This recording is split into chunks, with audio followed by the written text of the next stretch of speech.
Bonsoir, c'est l'heure de vous informer. C'est mardi 27 janvier 2026, la haute cour militaire poursuit l'examen du dossier du lieutenant-général Filemon Yav Irung.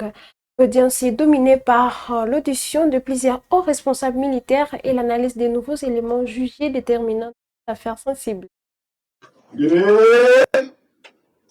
Les procès du lieutenant-général Filemon Yav Irung, ancien commandant de la 3e zone de défense des forces armées de la République démocratique du Congo, se poursuit ce mardi 27 janvier 2026 devant la haute cour militaire. L'audience du jour est consacrée à l'audition de plusieurs témoins du premier plan directement impliqués dans les événements examinés par la justice. Parmi les personnalités convoquées figurent les lieutenants-général Constant Diman, ancien gouverneur militaire de Nord Kivu, les général-major Sylvain Ekenge, ancien conseiller et porte-parole de ces derniers, ainsi que les général de brigade Mweu Lumbu Evariste, ex-commandant de l'opération Sokola 2 au Sud Kivu. Un autre officier général complète la liste des témoins entendus à la barre. En parallèle, la Cour doit également se pencher sur la réponse de l'administrateur général de l'Agence nationale de renseignement ANR au réquisitoire de l'auditeur général de FRDC concernant l'exploitation des téléphones du prévenu. Cette démarche vise à vérifier d'éventuels contacts entre le lieutenant-général Yav Irung et l'entourage de James Kabarebe, soupçonné d'entretenir des liens sensibles dans les réseaux sécuritaires régionaux. Nommé en 2020 à la tête de la 3e zone de défense, une entité stratégique couvrant les Nord Kivu, les Sud Kivu, l'Ituri, le Maniema et la Chopo, Filemon Yav Irung occupait un poste clé dans les dispositifs militaires congolais. Son arrestation en septembre 2022 avait accusé une vive réaction au sein de l'opinion publique et de l'institution militaire. Ouvert près de 3 ans après son interpellation, ce procès est suivi avec une attention particulière tant ces enjeux concernent la sécurité nationale et la stabilité de l'Est et de la République démocratique du Congo. Les prochaines audiences devraient permettre d'éclairer davantage les responsabilités et les implications des différentes parties dans cette affaire. Dans le cadre du renforcement de l'efficacité opérationnelle des FRDC, une formation stratégique en suivi et évaluation a été officiellement lancée hier lundi 26 janvier à Kinshasa. Cette initiative vise à améliorer la planification, le pilotage et l'évaluation des actions militaires sur le terrain. Reportage.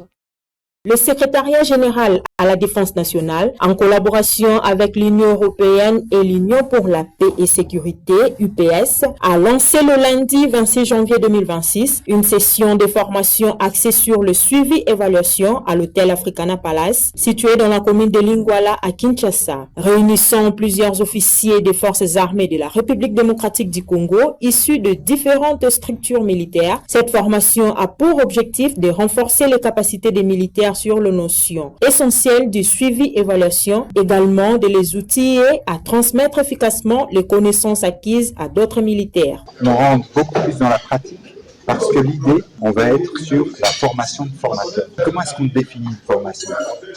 Quels sont les objectifs pédagogiques? Comment est-ce qu'on va l'animer? Comment est-ce qu'on va la suivre?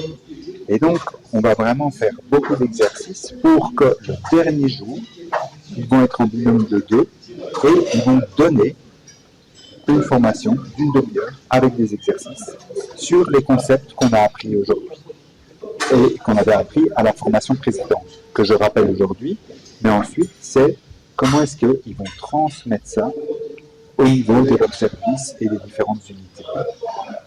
Donc voilà, je ne sais pas si je réponds à la question.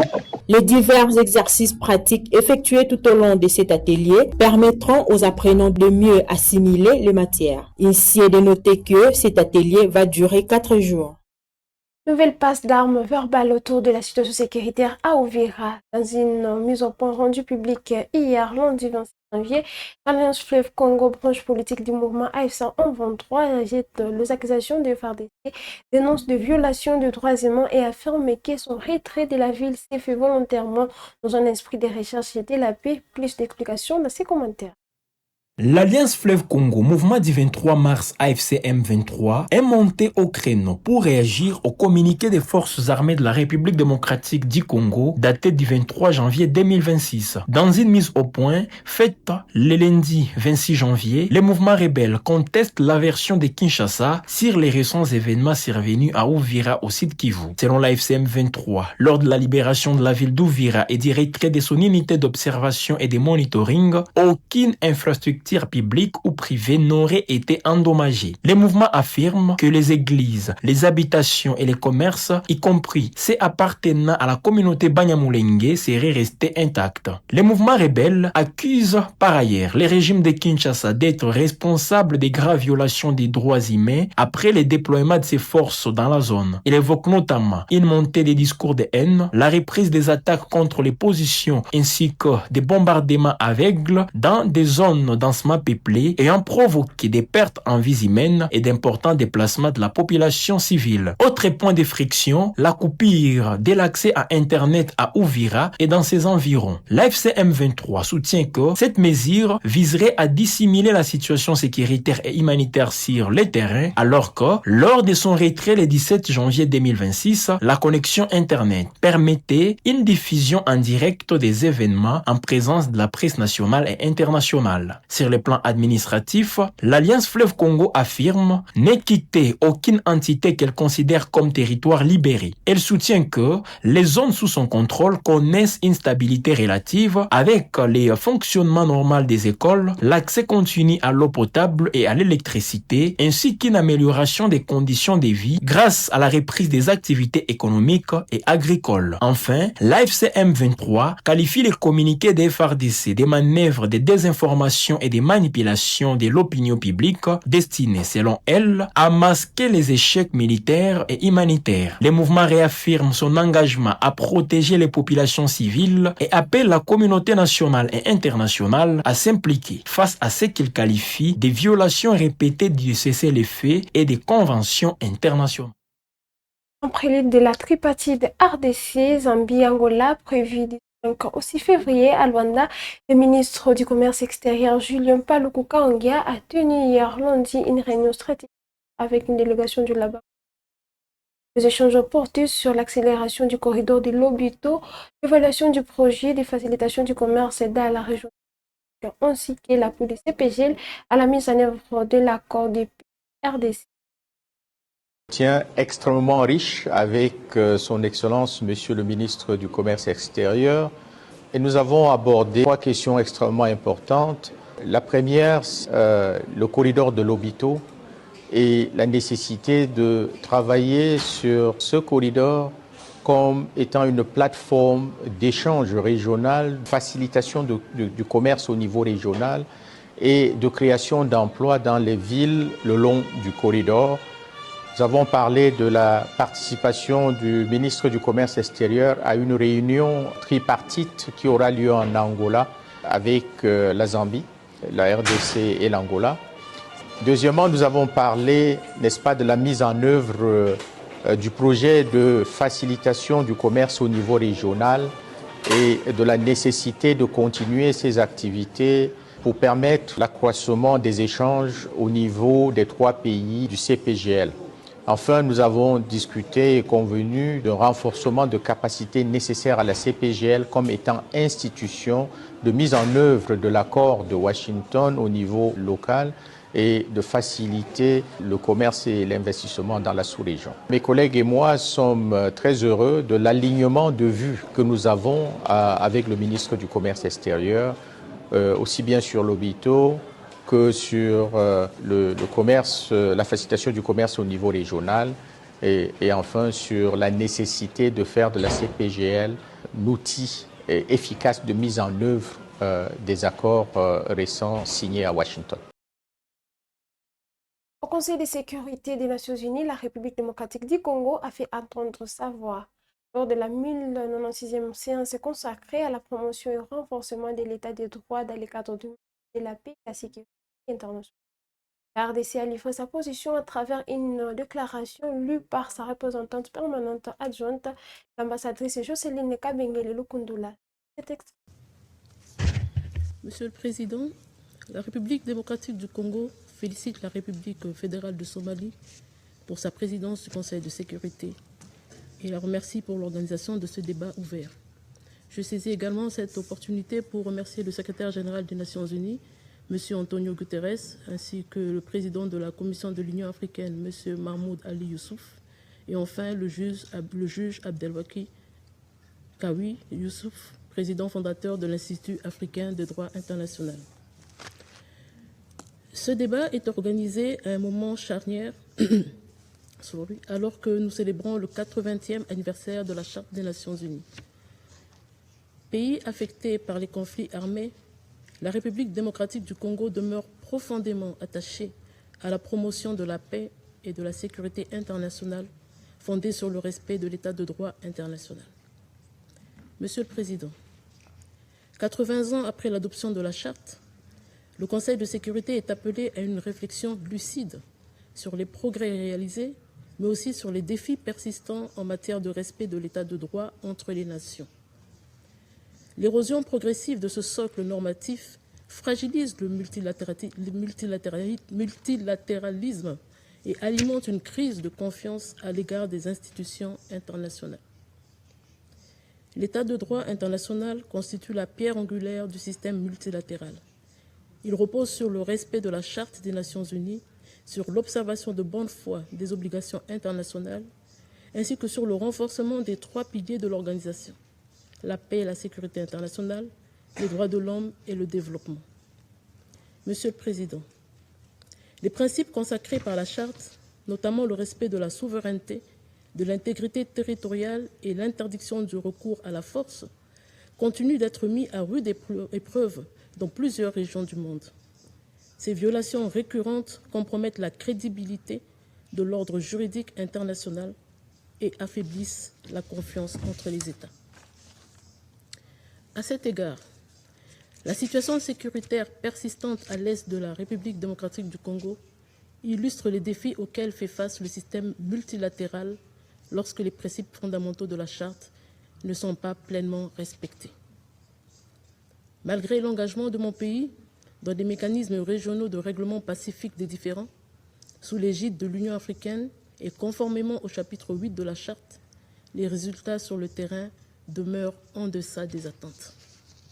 Cette réalité rappelle l'importance de l'application effective des décisions du Conseil de sécurité, notamment celles appelant au respect strict de l'intégrité territoriale et à la cessation de toute présence militaire étrangère non consentie.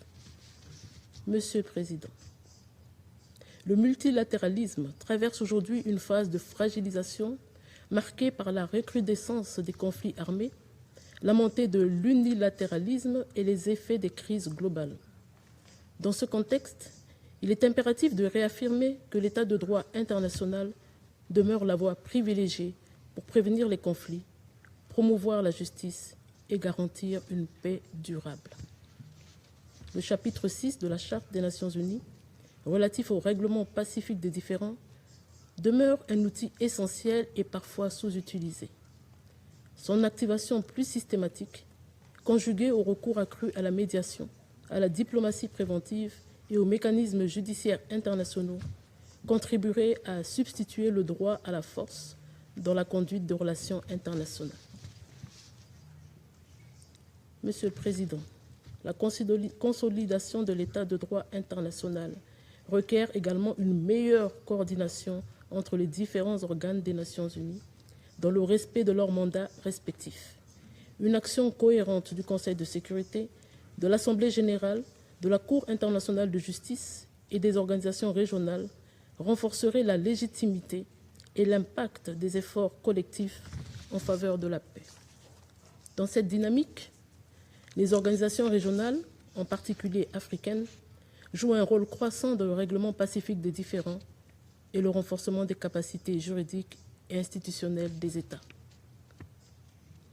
Monsieur le Président, la République démocratique du Congo appelle le Conseil de sécurité à assumer pleinement la responsabilité que lui confère l'article 24 de la Charte, en plaçant la promotion et le renforcement de l'état de droit au cœur de toutes les actions des Nations Unies. Cela implique notamment une mise en œuvre rigoureuse des résolutions adoptées, un soutien accru aux États fragiles et un usage cohérent des instruments à la disposition du Conseil. Aussi, lors des situations de conflit, il demeure crucial pour le Conseil d'œuvrer à ce qu'il soit garanti aux opérateurs humanitaires un accès sans entrave pour venir en aide aux populations civiles sans assistance. Pour conclure, La République démocratique du Congo réaffirme son attachement indéfectible aux idéaux et principes de la Charte des Nations Unies. Elle demeure engagée dans l'action collective visant à bâtir un ordre international fondé sur le droit, la justice et le multilatéralisme, gage d'une paix durable et inclusive. Dans les secteurs miniers, la phase de contrôle des entités procolbatifères a été officiellement clôturée hier, lundi 26 janvier à Lubumbashi. Selon plusieurs du ministre de Mines Louis Kabamba, les rapports finaux adoptés à l'unanimité ouvrent la voie à l'assainissement du secteur minier au bénéfice du peuple congolais. Reçu par le ministre des Mines, son Excellence Louis Watum Kabamba a officiellement clôturé la première phase de sa mission ce lundi 26 janvier 2026 dans la province du Haut-Katanga. Cette mission a été consacrée au contrôle de la conformité administrative, juridique et technique des entités de traitement des substances minérales de la filière cupro-cobaltifère. La cérémonie de clôture, présidée par le président de la commission, Franck Fwamba, a été marquée par la présentation du rapport circonstancié, également appelé rapport d'étape. À cette occasion, le président de la commission a transmis les remerciements du ministre des Mines à l'ensemble des membres de la commission, aux différentes parties prenantes de la province pour leur engagement sans relâche, ainsi qu'aux autorités provinciales du Haut-Katanga, dont le gouverneur intérimaire, pour leur accompagnement constant. Dans son allocution, Franck Fwamba a rappelé les attentes du peuple congolais telles qu'exprimées par son Excellence Monsieur le Président de la République et chef de l'État Félix-Antoine Tshisekedi Tshilombo, assainir le secteur minier afin que les immenses richesses du pays profitent réellement aux filles et fils de la République démocratique du Congo. Ce sont les minéraux des Congolais qui doivent profiter aux Congolais. Et c'est ce que le chef de l'État a dit. On le fera avec vous. On devra le faire dans l'ordre. Mais assainir, on va assainir de façon que ce qui sera fait profite aux artisanaux, aux coopératives, au gouvernement provincial et au gouvernement national. Composé des représentants du ministère des Mines, des coopératives minières, des négociants et de la société civile, la commission élargie était structurée en 3 sous-commissions, à savoir celle administrative, celle juridique et technique, ainsi que traçabilité et conformité.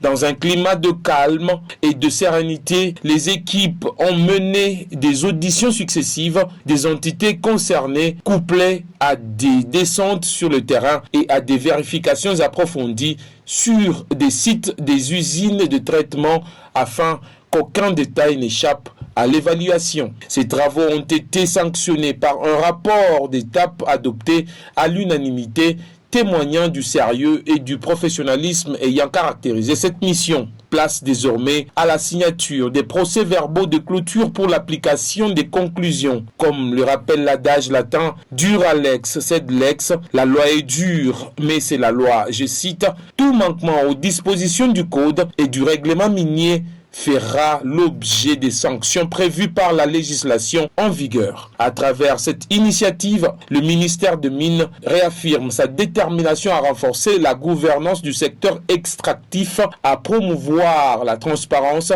et à garantir une exploitation responsable des ressources minières au bénéfice du développement national, conformément à la vision du chef de l'État sous la coordination de son Excellence, Madame la Première ministre, chef du gouvernement. Continuons cette édition avec la province de la Sopo. Une tentative d'évasion a été signalée au centre de détention d'Ossio, faisant des morts parmi les détenus. Informé de la situation, le gouverneur de province Paulin Ndongolia s'est rendu sur place ce lundi 26 janvier pour s'acquérir des circonstances et évaluer les mesures à prendre. Le centre de détention d'Ossio est construit depuis l'époque coloniale, se trouve à ce jour dans un état de dégradation très avancé. Profitant de cette vétusté et du vent violent accompagné de la pluie du dimanche à ce lundi 26 janvier courant, quelques pensionnaires ont réussi à trouer les murs afin de s'évader, mais neutralisés par les éléments commis à la garde. Aussitôt informé, le gouverneur de province, Paul Ndongolia Lebabonga Okelenge, à la tête du comité provincial de sécurité, visite cette maison pénitentiaire sous les explications de son directeur. Tout en déplorant ces cas de meurtre, Paul Ndongolia Lebabonga Okelenge lance un appel aux partenaires pour la réhabilitation du centre de détention d'Ossio.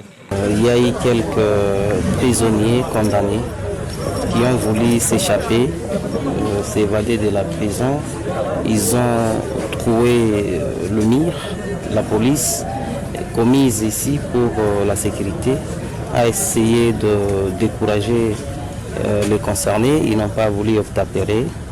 On a sommé, ils ont voulu s'en prendre même à la police. Alors il n'y a pas eu autre choix que tirer. Alors je suis venu accompagné de tous mes services pour constater et préparer un rapport à faire à la hiérarchie. Mais ce qui est vrai, c'est que cette prison ne mérite plus accueillir des prisonniers. Elle mérite la réhabilitation.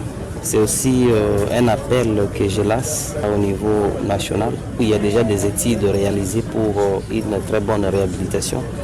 Je crois bien que dans les jours les plus proches, nous allons nous investir pour qu'un contrat soit signé avec une entreprise aussi responsable qui va nous aider à réhabiliter cette prison. Une visite qui réjouit les directeurs de cette maison de rééducation. Nous disons merci de cette visite de compassion de Son Excellence et Monsieur le gouverneur des provinces. Comme vous le savez bien, c'est depuis minuit que nous étions frappés par cet événement malheureux. L'autorité est venue, il est venu compatir avec nous et il nous a rassurés qu'il n'est pas parti, il peut encore revenir. En dehors de cet événement, il a constaté encore beaucoup d'autres choses liées à la réinsertion des condamnés, liées à une bonne prise en charge des détenus. Et il nous a donné sa parole qu'il peut encore revenir pour nous satisfaire. C'est la fin de cette édition d'actualité. Mesdames et messieurs, merci de l'avoir suivi. N'oubliez pas de liker, commenter, partager toute l'actualité vous présentée par WAB Info TV. Les actualités, c'est sur WAB Info TV. Mesdames et messieurs, à très bientôt.